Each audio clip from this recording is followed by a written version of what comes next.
ओम नमः सिद्धेभ्यः। अहिंसा परमो धर्म की अतिशय क्षेत्र चंदगिरी के चंदा प्रभु भगवान की गुरुवर आचार्य श्री विद्यासागर जी महाराज जी की जय।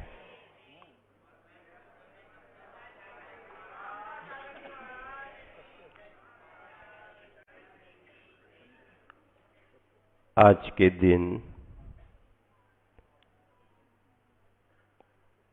गुरुदेव की अनुपस्थिति में उपस्थिति का एहसास करते हुए उनकी वरदानी छांव तले उनके प्रति विनयाञ्जलि अर्पित की जा रही है। उपस्थित सभी महानुभाव, कमेटियों के पदाधिकारी, समाज के गणमान्य नागरिक, त्यागी व्रती ब्रह्मचारी भाई बहनें, समस्त मुनि संघ और आर्यिका संघ से आए हुए त्यागी व्रतियों ने अपने भाव पुष्प अर्पित यहाँ पर किए। जोरदार उनकी भावनाओं का ताली बजा करके समर्थन करें।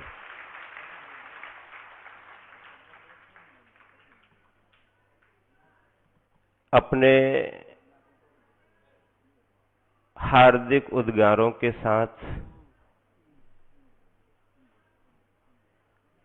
आर्यिका ज्ञानमती माता जी की विनयाञ्जलि लेकर के आए रविंद्र कीर्ति जी ने अपने भाव यहाँ पर प्रकट किए। वह माता जी के अंतरंग हार्दिक स्नेह का परिचय है। उनकी विनयाञ्जलि को यह सभा स्वीकार करती है। संघ के सभी मुनि संघों का प्रतिनिधि उद्बोधन सभी की सहमति से निर्यापक मुनि संभव सागर जी, निर्यापक मुनि अभय सागर जी और संघ के वर्तमान में अभी यहाँ विराजमान ज्येष्ठ श्रेष्ठ निर्यापक मुनि योग सागर जी ने बहुत हृदय की गहराइयों को छू करके अपने भाव प्रकट किए। उनकी अभिव्यक्ति को यह पूरा संघ नमन करता है। गुरुवर के चरणों में रहने वाले वो अंतिम 3 साधक, पहले 4 थे, फिर 3 का क्रम बना, क्योंकि सिद्धांत सागर जी एलक जी को आचार्य ने बहुत बड़ी जवाबदारी दे कि सिरपुर का प्रहरी बना करके वहां पर नियुक्त किया। उनके श्रम की सराहना की जाए, तालियां बजाई जाए। और जैसे भद्रबाहु महाराज जी की सेवा में लगे हुए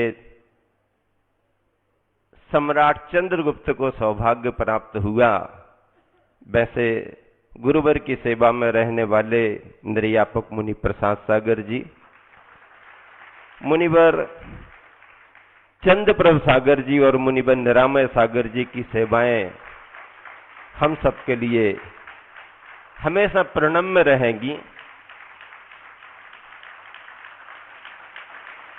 ब्रह्मचारी विनय भैया और तात्या भैया की सेवाओं के लिए, मधुर की सेवाओं के लिए इन वर्षों में भुलाया नहीं जा सकता है।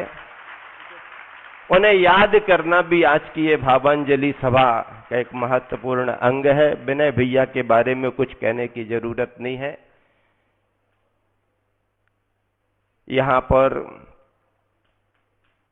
हम चारों महाराज जी कटनी चातुर्मास करने के बाद गुरुवर के आदेश से मऊ क्षेत्र में सिद्ध चक्र विधान और पत्थर के मंदिर का विशेष शिलान्यास संपन्न करा ही रहे थे, और उसी समय गुरुवर की अस्वस्थता के समाचार मिले।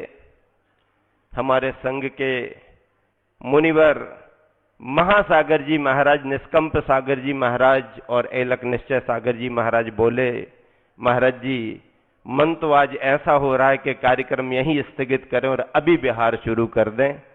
मैंने कहा मन मेरा भी है, लेकिन जवाबदारी है इसे पूर्ण करना है। और विधान को सीमित करके हम लोगों ने आदेश की परवाह किए बगैर ही बिहार कर दिया। लेकिन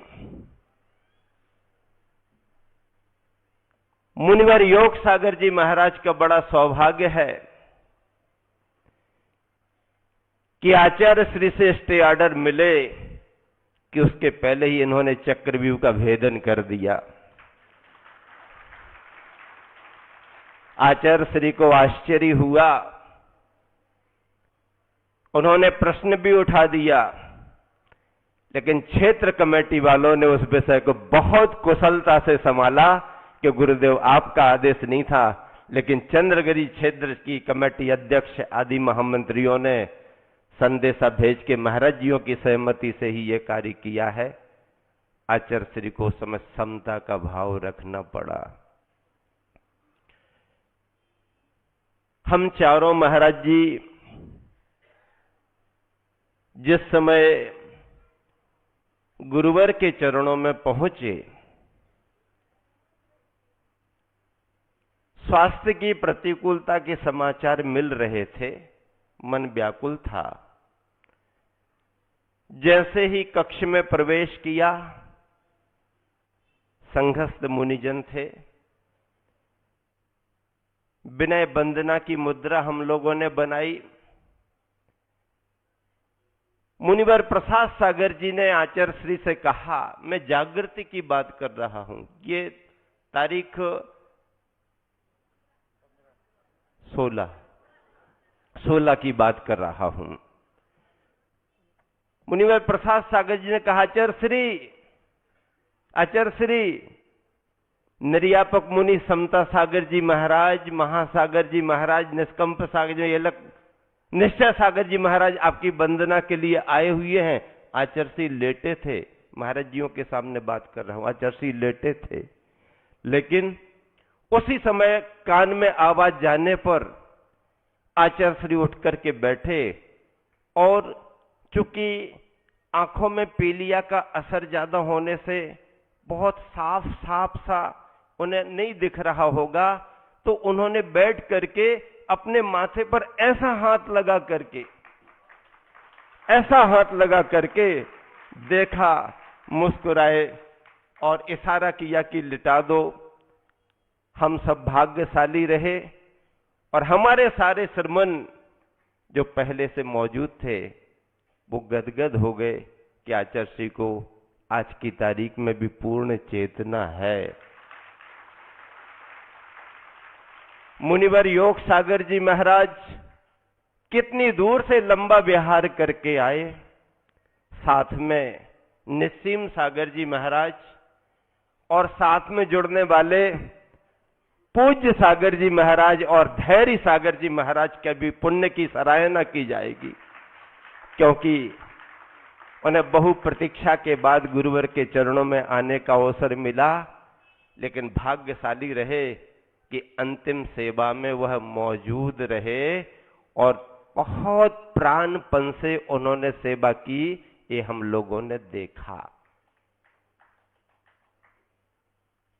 अभय सागर जी महाराज जी, संभव सागर जी महाराज जी भी बहुत विहार करके आगे बढ़ रहे थे, लेकिन उन्होंने जैसा भाव प्रकट किया, कभी कभी ऐसा हो जाता है किनारा पास आने पर भी किनारे पर नहीं पहुंच पाते हैं, पर वो भाग्यशाली रहे।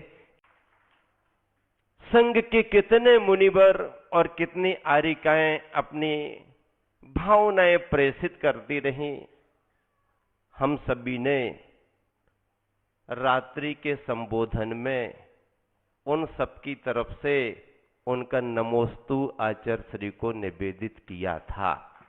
ये संघ की जवाबदारी थी। हजार किलोमीटर दूर संघ विराजमान है। आर्य का संघ, मुनि संघ, अगर सौभाग्य से हम यहां आ गए तो यहां आने के बाद दूर रहने वाले को भूलना नहीं पड़ता है, ये हमारा दायित्व बनता है। और सारे संघों ने क्षमा याचना भी की। सारे जितने भी निर्यापक हैं उन सभी मुनि संघों की तरफ से आचार्य श्री को नमोस्तु आया। आर्य संघों ने नमोस्तु भिजाया और उस संपर्क को हम लोगों ने ब्रह्मचारी भाइयों से करवाया। क्यों? क्योंकि रात्रि का समय है। हमारा कर्तव्य बनता है कि हमारे साधर्मी बंधु कोई बिहार में है, कोई गांव में है, हजारों किलोमीटर दूर हैं, नहीं आ पा रहे। चाहे प्रमाण सागर जी महाराज हो, चाहे नियम सागर जी महाराज हो, चाहे सुधा सागर जी महाराज हो, चाहे और वीर सागर जी महाराज हो, चाहे कोई भी आर्य का गुरुमती हैं, दृढ़मती हैं, स्वस्थ हैं गुरुमती जी, पर उनकी व्याकुलता हम जानते हैं। चाहे कोई भी आर्य का संग पूर्णमती हो, चाहे आदर्शमती जी हो, कार वाले तो दौड़ दौड़ करके आ गए, लेकिन नमो कार वाले क्या करें? नमो कार वाले तो नीमों से बंधे हैं, कार वाले आ सकते हैं, लेकिन योग सागर जी महाराज जी की व्यापकता, और उन्होंने कहा सभी संघों को, स्वयं महाराज जी ने मैसेज कराए अपनी उपस्थिति में। महासागर जी, निष्कंप सागर जी महाराज जी ने, पूज्य सागर जी महाराज जी ने लग लग करके सभी के लिए मैसेज कराए। नहीं, अपना कर्तव्य बनता है। आखिरी क्षण, आखिरी अवस्था आचार्य श्री की चल रही, उनका नमन आना चाहिए।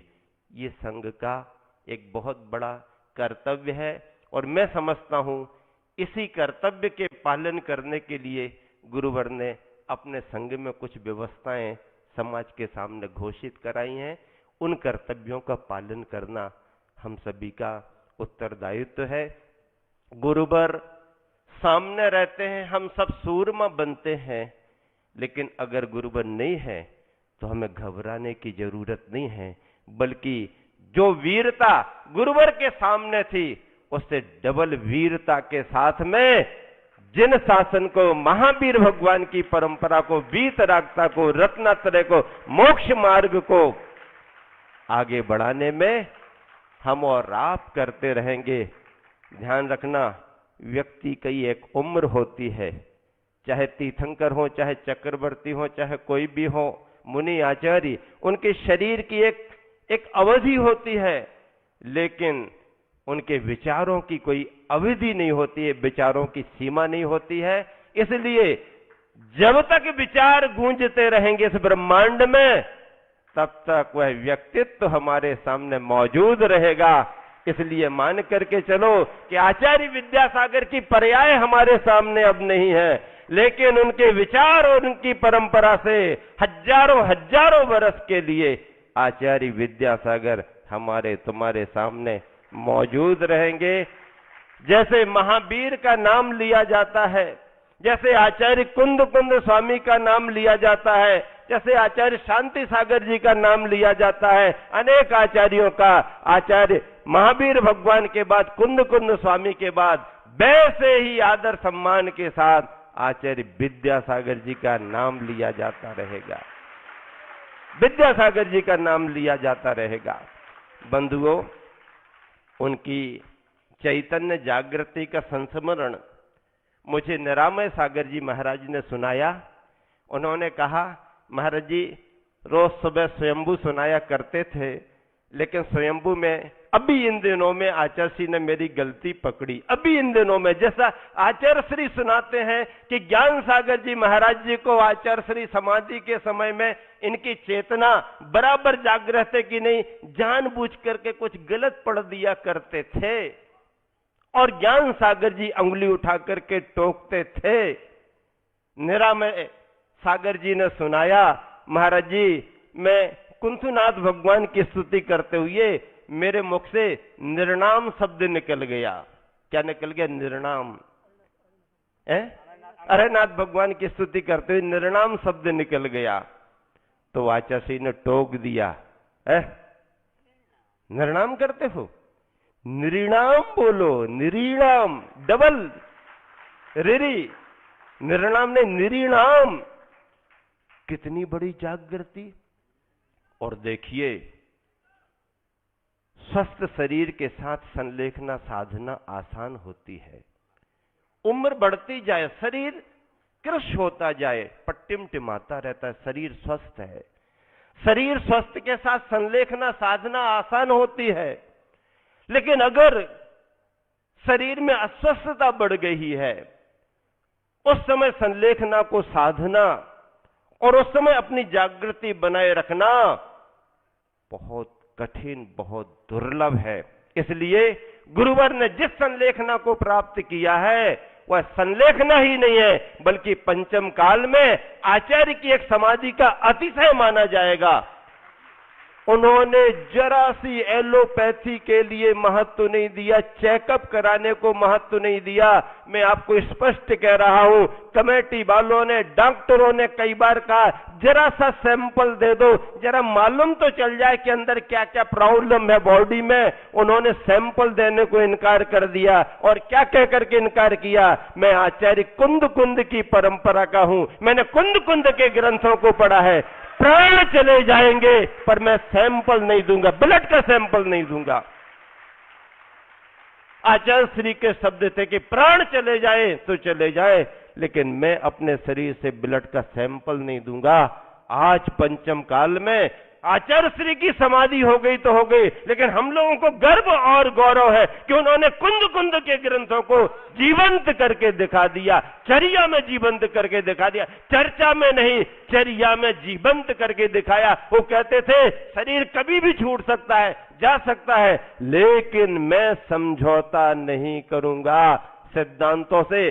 खान पान में उनके जो त्याग थे, उनने जरा भी बीमारी में उस चीज को स्वीकार नहीं किया है। बहुत बड़ा आदर्श हमारे गुरुवर ने प्रस्तुत किया है। उन्होंने कहा हम केस लॉन्च करते हैं तो उपवास करते हैं, तो ब्लेड देंगे। आचार्य श्री ने कहा, महाराज जी बता रहे कि हम केस लॉन्च करते हैं तो ब्लड के स्पर्श में हम उपवास करते हैं, इसको देने में कितना क्या मुझे सोचना पड़ेगा। देखिए, ये बहुत बड़ी जागरूकता है और गुरुवर ने इस तरह से कभी कोई समझौता नहीं किया है।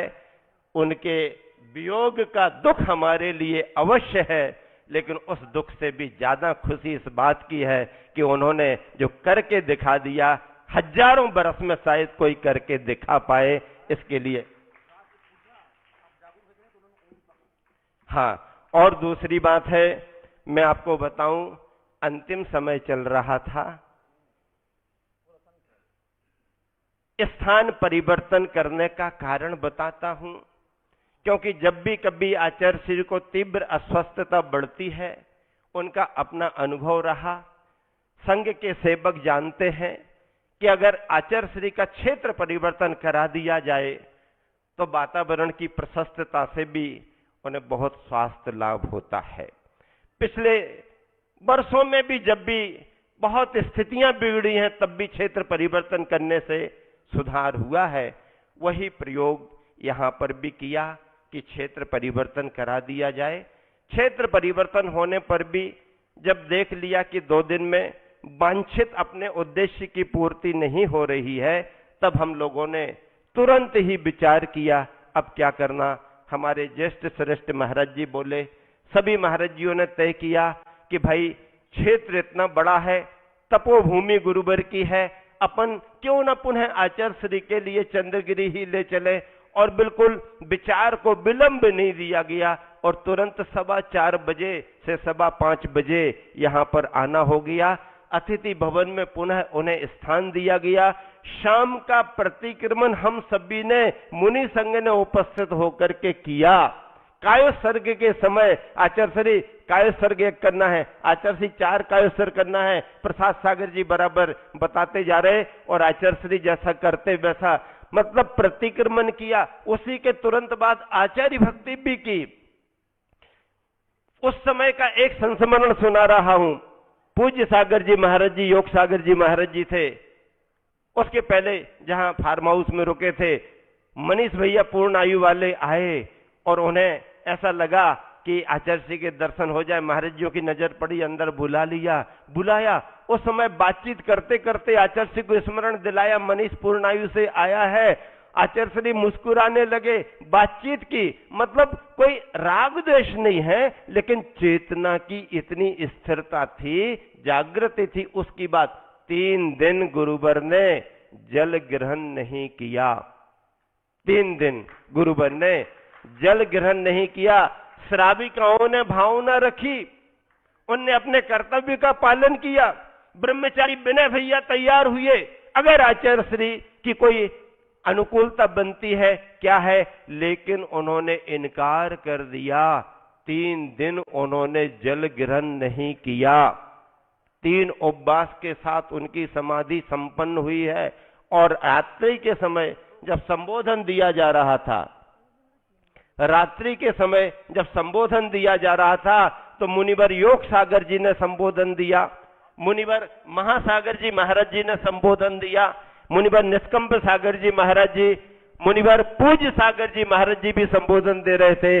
और मैंने भी अपने भावों से गुरुवर को क्या संबोधन देंगे, लेकिन गुरुवर की चेतना अपनी चेतना में बनी रहे, इसलिए जो भी बना संबोधन दिया और ये आश्वासन दिलाया। आप सुनना उसमें कि गुरुदेव, आपने हमारे संघ के ज्येष्ठ श्रेष्ठ मुनिवर से जो कहा है, सारा संघ उस बात पर अमल रहेगा, आपके बताए मार्ग पर आगे बढ़ेंगे, और जो जो बात आपने बताई है उसका पालन किया जाएगा। आप छपक राज हो, मैंने ये कहा, आप छपक राज हो, निर्विकल्प हो, इत्यादि प्रकार से हम सभी महाराज जियों ने गुरुवर को संबोधन दिया। उन्हें किसी के संबोधन की जरूरत नहीं थी, मैं बात सत्य कह रहा हूं। उन्हें किसी संघ की जरूरत नहीं थी, उन्हें किसी के संबोधन की जरूरत नहीं थी। हम और आपको लग रहा था कि हमारा योगदान कुछ चला जाए, लेकिन उन्होंने अपनी जो विचारधारा और जो जीवनचर्या बनाई थी, उसमें किसी संघ की जरूरत नहीं थी। एक विद्वान व्रती ब्रह्मचारी के सामने आचार्य श्री ने ये बात रखी। उसने पूछा, आचार्य श्री, अभी तो आपकी अवस्था ऐसी है, आपको तो संघ में कुछ महाराज जियों के लिए और सम्मिलित कर लेना चाहिए। तो आचार्य श्री ने कहा कि नहीं, इसमें से 2 को और मैं कम करना चाह रहा हूं।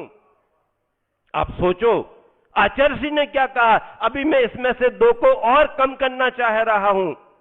अब महाराज जियों में लगा कि अब पता नहीं किसको कम कर देंगे, पता नहीं किसको कम कर देंगे, लेकिन आचार्य श्री ने एक बार ये भाव भी प्रकट किया, शास्त्र में मैंने पढ़ा है कि परगन में चले जाना चाहिए, लेकिन इस समय पंचम काल में उस तरह की व्यवस्थाएं नहीं बन पा रही हैं, इसलिए मैं परगन में नहीं जा रहा हूं। मेरा मन होता है कि अपने गण को छोड़ करके परगन में चला जाऊं। कितनी बड़ी बात है, रिकॉर्ड है, इतिहास है, इतिहास के पन्ने की बात मैं आपके लिए सुना रहा हूं। और दूसरी बात, आचार्य श्री से जब पूछा गया कि आचार्य श्री आपने संघों को आने से क्यों मना कर दिया, क्या पूछा, आचार्य श्री आपने संघों को आने से क्यों मना कर दिया। तो आचार्य श्री ने कहा कि मुझे जिन जिन को बुलाना था उन सबको मैंने कुंडलपुर में बुला लिया। ये उत्तर है, आचार्य श्री का उत्तर था, मुझे जिसको भी बुलाना था मैंने सबको कुंडलपुर में बुला लिया, अब मुझे किसी संघ को बुलाने की जरूरत नहीं। मतलब कुंडलपुर महोत्सव के बाद से आचार्य श्री ने अपने सारे प्रत्याख्यान, सारे त्याग मन ही मन में इस तरह से संकल्पित कर लिए कि हम और आप उन्हें समझ नहीं पा रहे। उनकी अंतरंग से समाधि कितने वर्षों से चल रही, कुंडलपुर के बाद उन्होंने जो निर्वृत्ति का मार्ग अपनाया, कर्तव्य की दृष्टि से समाज को और अन्य लोगों को थोड़ा मार्गदर्शन देते रहे, लेकिन जैसा महाराज जी ने कहा, शिष्य प्रपंच का विचार उनका कब से चल रहा है और वह अध्यात्म का जीवन जी रहे थे। नवंबर में जब 2019 में मैं वहां पर पहुंचा, मुनिवर प्रमाण सागर जी भी वहां पर उपस्थित हुए। अभी संलेखना के संदर्भों में भी बराबर वो संपर्क में रहे, हम लोगों के बराबर हम लोग समाचार देते रहे। एक दूसरे संघ को बराबर गतिविधियों से अवगत कराते रहे। और जब 2019 में हम दोनों संघ पहुंचे थे तो एक दिन आचार्य श्री नीम के पेड़ के पीछे बैठे हुए थे 3 साइड में, और मैं दोपहर को बिना बातचीत किए हुए भी बैठा रहता था। आचार्य श्री धर्म ध्यान दीपक से या कुछ पढ़ते रहते थे और मैं केवल बैठ करके शांति से देखता रहता या बैठा रहता था। अचानक उन्होंने एक दिन स्वाध्याय बंद किया और मेरी तरफ देख करके कहा, समता सागर जी सुनो। जी गुरुदेव। कहने लगे, देखो समाधि का सौभाग्य बड़ी दुर्लभता से मिलता है। कई बार बड़े बड़े आचार्यों को भी निर्विकल्पता से उतना सौभाग्य नहीं मिलता। कुछ उन्होंने संदर्भ सुनाए, नाम भी बताए, भावना होते हुए भी नहीं मिल पाया। अब मैं समझ नहीं पाया। आचार्य जी स्वाध्याय कर रहे, मैं सामान्य से बैठा, व्यवहारिक चर्चा करता, स्वास्थ्य की चर्चा करता, आचार्य जी संलेखना की चर्चा छेड़ रहे। मैंने कहा, गुरुदेव आप तो सजग हैं, आपको तो ये सब पहले से ही साधना में है। नहीं वो तो है, लेकिन देखो इन सब चीजों का ध्यान रखना पड़ता है। और कहा उन्होंने, इसलिए मैं सबसे निर्वृत्त होता जा रहा हूं, सबसे निर्वृत्त होता जा रहा हूं। कुंडलपुर में आचार्य जी ने सारे मुनि संघ को प्रतिदिन सुबह समय दे दे करके पूरा परिपक्व बना दिया। आरिका संघों को पूरा समय दे दे करके परिपक्व बना दिया। प्रतिभा मंडल की बहनों को समय दे दे करके पूरा परिपक्व बना दिया। और कुंडलपुर में कहा, मुझे जो करना था मैंने कर दिया, सबको स्वाश्रित बना दिया है, अब मुझे किसी की कोई चिंता नहीं है। बंधुओं, ये संदर्भ क्या दर्शाते हैं? फिर मैं सबसे बड़ा महत्वपूर्ण बिंदु आपको बता रहा हूं। मुनिवर योग सागर जी बहुत तीव्र गति से विहार करते हुए गुरुदेव के पास आए, वंदना की, बड़ा सौभाग्य था, वैयवृत्ति करने का अवसर मिला। समय सागर जी महाराज बहुत भाव लेकर के आगे बढ़ने के बाद भी कुछ स्वास्थ्य की प्रतिकूलता, कुछ 8 दिन 7 दिन रुकने के कारण नहीं यहां पर आ पाए, पर उनका हृदय यही था और हम सब मानते हैं वो हम सबके साथ बीच में ही थे, बराबर उनका संपर्क था। दूसरी बात है कि जब मुनिवर योग सागर जी महाराज जी आचार्य श्री से समाचार और चर्या संबंधी सुबह शाम संलग्न थे। एक दिन जंगल से लौटने के बाद आचार्य श्री ने बड़ी प्रसन्नता के साथ, 1-2 दिन तो थोड़ा सा आप आचार्य श्री का स्वभाव समझते हैं ना, हैं? किसने आदेश दिया था, क्यों आए? जी गुरुदेव समाचार, अब ठीक है। 1-2 दिन के बाद ठीक है, कोई बात नहीं। धैर्य सागर जी महाराज जी उस समय थे, चंद्रप्रभु सागर जी महाराज मौजूद थे, आदि प्रसाद सागर जी महाराज, निरामय सागर जी, ये सभी आचार्य जी के छत्र छाया में रहते थे। मुनिवर योग सागर जी महाराज जी ने हम सबको सुनाया। इस रहस्य को वो अपने पेट में छिपा करके रखे रहे इतने दिनों तक, लेकिन एक दिन हम लोगों को बिठाल करके संलेखना के पहले गुरुदेव के सामने सामने, संलेखना के पहले गुरुदेव के सामने सामने उन्होंने कहा कि जो बात आचार्य श्री की हुई है वो गुरुदेव के सामने ही आप लोगों को बताना चाहता हूं। गुरुदेव के बाद क्या बताऊंगा? महाराज जी निष्कंप सागर जी, महासागर जी महाराज जी थे, निश्चय सागर जी थे, सब महाराज जी बैठे थे और योग सागर जी ने कहा कि आचार्य श्री जी ने मुझे संकेत करके बुलाया और कहा, देखो मैंने सारी जवाबदारियां सौंप दी हैं और सबको बता दिया है, और ध्यान रखना जो भी तुम्हारे लिए कहा जा रहा है उसका आप अनुपालन कराना, जवाबदारी आपकी है। आप सोचिए कितनी बड़ी जवाबदारी आचार्य श्री ने महाराज जी को सौंपी है। अभी हम लोग व्याकुल हैं क्योंकि आचार्य श्री की समाधि हो गई, उत्तराधिकारी आचार्य की घोषणा होनी है और आचार्य श्री ने जो सूत्र दिए हैं जो सुझाव दिए हैं वो अभी हम लोगों के पास हैं, व्हाट्सएप पर चल रहे हैं, वो बहुत अच्छी बात है, पर अधिकृत अभी हम लोगों ने मंच से घोषणा नहीं की है। अभी ये संघ के प्रतिष्ठाचार्य की जवाबदारी थी और उन्होंने अपना कार्य शीघ्रता में किया, वो संघ की अनुमोदना से किया है, लेकिन वो प्रतिष्ठाचार्य की सूचना है, अभी संघ के मंच की घोषणा नहीं है। और घोषणा आज करने के लिए हम लोगों का मन था, लेकिन महाराज जी ने कहा कि आज घोषणा अगर करेंगे और जिन्हें अपन को सौंपना है वो अगर इनकार कर देंगे, क्योंकि वो भी आचार्य विद्यासागर की परंपरा के हैं, वो भी आचार्य विद्यासागर जी की परंपरा के हैं, अगर उन्होंने इनकार कर दिया, नहीं मैं नहीं करूंगा, मैं इस जिम्मेदारी को नहीं निभाऊंगा, तो क्या करूंगा।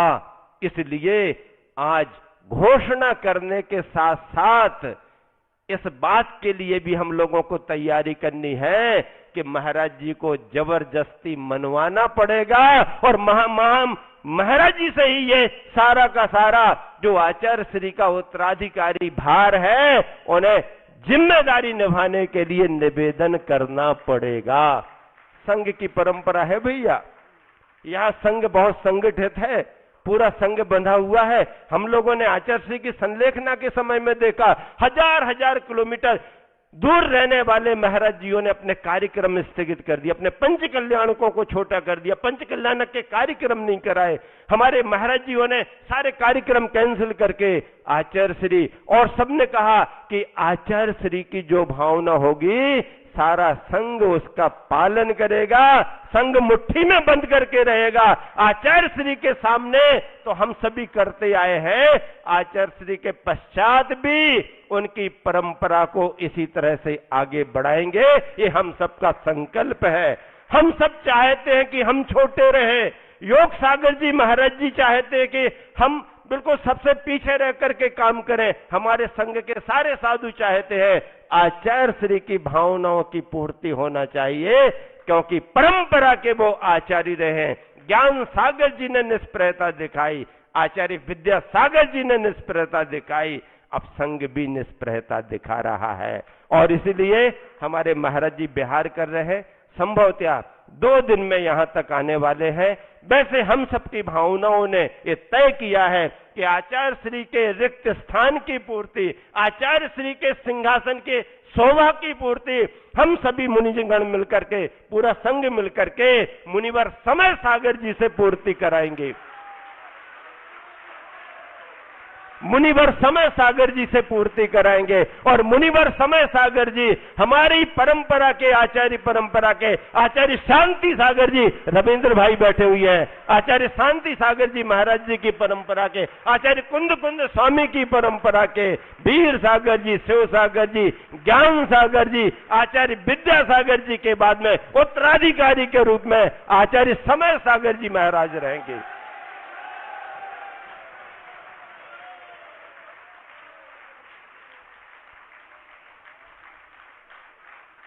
यही हम सबका हमारे गुरुवर के प्रति समर्पण रहेगा।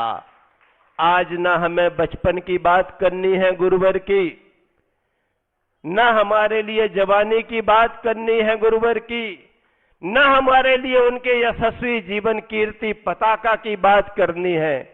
हमें तो बात करनी है कि उनके जाने के बाद उनकी परंपरा का उत्तराधिकारी कौन होगा, ताकि उनके संरक्षण में, उनकी छत्र छाया में हम सभी निरंतर आगे बढ़ते चले।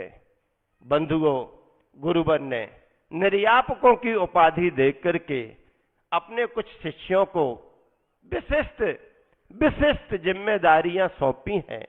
वो निर्यापक आचार्य श्री के निर्देशों के अनुसार बहुत बड़ी योग्यता को रखने वाले हैं और उनके क्या कार्य हैं वो आचार्य श्री ने सारे निर्यापकों को बता दिए हैं। आप लोग जरा प्राइमरी की बातें नहीं करना, हायर एजुकेशन की बातें कर रहा हूं। आप ये सड़क छाप बातें नहीं करना कि किसका क्या है। आचार्य श्री ने सारे निर्यापकों को कुंडलपुर में अच्छे तरीके से संकेत दे दिए हैं। हमारे संघ के प्रत्येक निर्यापक जवाबदार हैं। आचार्य श्री के संघ के। प्रत्येक निर्यापक जवाबदार है, उनकी जवाबदारियां हैं, वो कार्य करेंगे। वो क्या कार्य करेंगे और हमारे आचार्य महाराज के क्या कार्य होंगे, ये बताने का अधिकार मुझे नहीं है। ये बताने का अधिकार मुझे नहीं है। जिस समय सारा संघ अपने आचार्य को घोषित करेगा, फिर वो आचार्य महाराज सारे निर्यापकों के कार्य बताएंगे।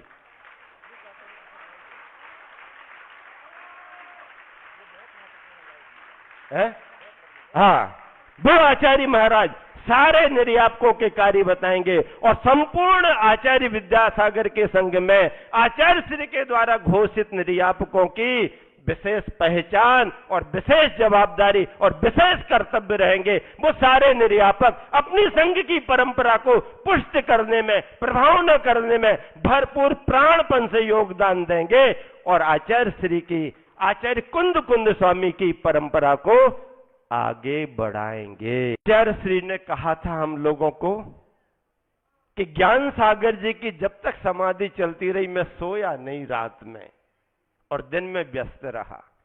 यहां हम लोगों की स्थिति भी यही रही कि रात में कोई महाराज जी नहीं सोए, 1 मिनट को नहीं सोए कोई महाराज जी पूरी रात।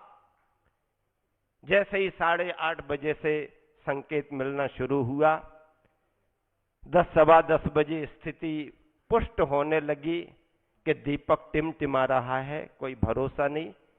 सारे मुनि संघों को सूचना दे दी गई, सब बिल्कुल अलर्ट थे और रात लगभग 1:45 बजे से ये क्रम उल्टी गति का प्रारंभ हो गया।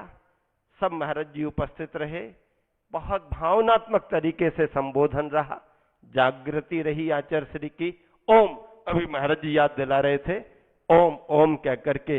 और एक बार मैंने एक दिन बैयावृत्ति करते करते रात में ही हम महाराज जी कुछ बैठे थे, आचार्य श्री की बेचैनी देख रहे थे, तो मैंने पूछा आचार्य श्री से, आचार्य श्री आपको गर्मी लग रही है क्या? सिर हिला दिया, मतलब नहीं समझे कि लग रही कि नहीं लग रही। आचार्य श्री आपको सर्दी लग रही है क्या? ऐसा कर दिया। फिर पूछा, आचार्य श्री आपको कुछ बेचैनी हो रही है क्या? तीसरी बार पूछने में आचार्य श्री ने दोनों हाथ जोड़े, महाराज जी साक्षी हैं, दोनों हाथ जोड़े और सिर हिला करके नमन मुद्रा बना के नमोस्तु नमोस्तु बार बार किया। मतलब ये कहा उन्होंने कि तुम चिंता मत करो, हम अलर्ट हैं, सावधान हैं, हम सिद्धों को नमस्कार कर रहे हैं। हाँ, तुम हमारी गर्मी सर्दी की चिंता मत करो, तुम्हें तो हमने वैसे ही छोड़ दिया है, तुम्हारी चिंता कहां है, इसीलिए तो तुम लोगों को बुलाया नहीं है। तुम यहां आकर के हमारी सर्दी गर्मी की चिंता कर रहे हो, बेचैनी बढ़ रही है। और हाथ उठा करके, दोनों हाथ जोड़ करके, सिर ऐसा करके और ऐसी नमस्कार की मुद्रा बनाई। इससे बड़ी चैतन्यता का परिणाम और क्या होगा। इसी बड़े बाबा का गंदोदक आया, आचार्य श्री को लगाया, आचार्य श्री ने हाथ जोड़े बड़े बाबा को। देखिए, यही व्यक्तित्व है कि दिल्ली में भाजपा की केंद्रीय कमेटी का राष्ट्रीय अधिवेशन चल रहा था, उसमें लगभग 12,000 प्रतिनिधि विशिष्ट व्यक्ति थे और उनमें भाजपा का अध्यक्ष जेपी नड्डा आचार्य श्री से इतना प्रभावित था, उसको समाचार मिलते ही उसने कार्यवाही प्रारंभ करने के पहले, जैसे मंगलाचरण नमोकार करते हैं ना, ऐसा करने के पहले ही उसने अपने क्या किया, सबको खड़े करा करके, जिसमें प्रधानमंत्री है, रक्षा मंत्री है, गृह मंत्री है, प्रदेशों के मुख्यमंत्री हैं, बड़े बड़े उनके संगठन के महामंत्री हैं, आदि आदि, सबने 1 मिनट की मौन श्रद्धांजलि की। दुनिया का, अपने देश का ये पहला रिकॉर्ड है, इतिहास है कि किसी एक पार्टी के उसमें पूरे सभी ने किया। और फिर जब प्रधानमंत्री जी का बोलने का समय आया तो प्रधानमंत्री जी ने कितने भावुक होकर के कहा, बीच में रुके रहे 3-4 मिनट के उनके उद्बोधन में 2-2.5 मिनट उन्होंने आचार्य श्री के प्रति निकाले। बंधुओं, एक देश का इतना मजबूत प्रधानमंत्री, पूरी दुनिया में अपने देश की पहचान बनाने वाला, बिना किसी संपर्क के सूत्रों के, बिना किसी के निवेदन के, अगर अपने इतने बड़े अधिवेशन में भावुक होकर के गुरुवर को इतना याद कर रहा है, ऐसे बच्चों जैसे रोने को हो रहा है। हाँ, 6 मिनट 9 सेकंड की बात है। तो फिर मैं समझता हूं इससे बड़ी उपलब्धि जैन समाज की, जैन परंपरा की। देखिए, देशभूषण आचार्य महाराज ने लाल बहादुर शास्त्री को आशीर्वाद दिया था। जैन समाज कितनी गौरवान्वित हुई। आज आचार्य श्री का आशीर्वाद उनके लिए ऐसा फला। उन्होंने कहा, ये मेरे जीवन के लिए व्यक्तिगत क्षति है, मैं उनसे निर्देश लेता था, वो आध्यात्मिक गुरु थे। बंधुओं, ऐसी बातें जब रात में संलेखना हो गई, कल के दिन विश्राम करने का समय आया, मैं रात में आचार्य श्री के कक्ष में ही सोया, चला करके सोया कि आज गुरुजी के कक्ष में रहूंगा, और समय के बाद पूरी रात सोया। क्यों सोया? इसलिए सोया कि जैसे ज्ञान सागर जी की समाधि संपन्न करके आचार्य श्री ने कहा था, पहली बार महीनों के बाद में मैं रात में सोया था, मैंने भी सोचा हमारे गुरुवर ने पूर्ण जागृति के साथ संलेखना प्राप्त कर ली, अब हमारे सोने का समय है, सो जाओ, एक रात सो जाओ, कोई बात नहीं है। इस तरह से बंधुओं, बस इतना ही कहकर के विराम देना चाहता हूं। ये चंद्रगिरी तीर्थ, अभी तक तो तीर्थ था, लेकिन अब इसके आगे महातीर्थ बनेगा, क्योंकि इस तीर्थ पर, हर तीर्थ पर मंदिर बने हैं, लेकिन चंद्रगिरी तीर्थ पर समाधि मंदिर भी बनेगा। हाँ, त्यागी व्रती ब्रह्मचारी भाई बहनों ने बहुत जाप्य अनुष्ठान किए, विधान किए, उन सब के लिए बहुत बहुत हमारे गुरुवर का आशीर्वाद, उसमें हम सबका भी आशीर्वाद है। इन पंक्तियों के साथ विराम देना चाहता हूं। कदम कदम बढ़ाए जा, गुरु के गीत गाए जा। कदम कदम बढ़ाए जा, गुरु के गीत गाए जा। इस जिंदगी गुरुदेव की, और गुरुदेव पर लुटाए जा, गुरुदेव पर लुटाए जा, गुरुदेव पर लुटाए जा। नन्ही चींटी जब दाना लेकर चलती है, चढ़ती दीवारों पर 100-100 बार फिसलती है। नन्ही चींटी जब दाना लेकर चलती है, चढ़ती दीवारों पर 100-100 बार फिसलती है। उनके मन का उत्साह, रगों में साहस बढ़ता है, गिरकर चढ़ना, चढ़कर गिरना ना करता है। आखिर उसकी मेहनत बेकार नहीं होती, और कोशिश करने वालों की कभी हार नहीं होती, कोशिश करने वालों की कभी हार नहीं होती। गुरुवर को बीमारी ने जरूर घेरा, लेकिन बीमारी से गुरुवर हारे नहीं। इस हार को भी उन्होंने अपने गले का हार उपहार बनाया, और हम सबके लिए आदर्श दिया। हम सबका प्राणपण से समर्पण यही है कि गुरुदेव के बिना भी उनके आदेशों का, उनके निर्देशों का, उनके संदेशों का, उनके मार्गदर्शन का प्राणपण से जीवन भर पालन करते रहेंगे। यही हमारे गुरुवर के लिए हमारी और हमारे संपूर्ण संघ की और समाज की भावांजलि, श्रद्धांजलि और विनयांजलि अर्पित है। अहिंसा परमो धर्म की।